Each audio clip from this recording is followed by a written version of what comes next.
Vous avez donc lu ici Le chercheur d'or de Jean-Marie Gustave Leclésio et vous avez pu voir la relation qui existe entre le narrateur et Uma au bord sur une sorte d'île et tous les éléments qui se trouvent dans ce texte. Évidemment, je peux aborder ce texte à partir des substances, donc retrouver l'élément terre, l'élément air, l'élément eau et même l'élément feu.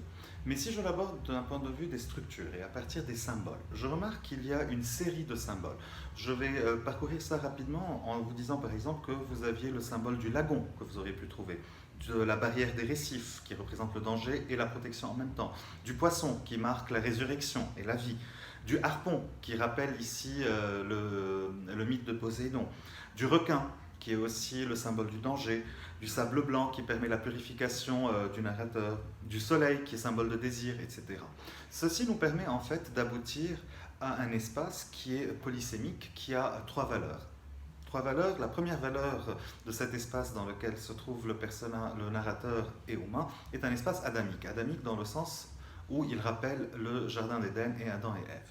Mais c'est aussi un espace mythique puisqu'il est fait appel à plusieurs mythes. Là, je vous laisserai le temps d'y réfléchir. Et c'est aussi un espace de désir puisque tous les symboles vont dans une même direction, celle de la sensualité qui commence à naître entre Uma et le jeune homme, et tous les deux sont sur la plage.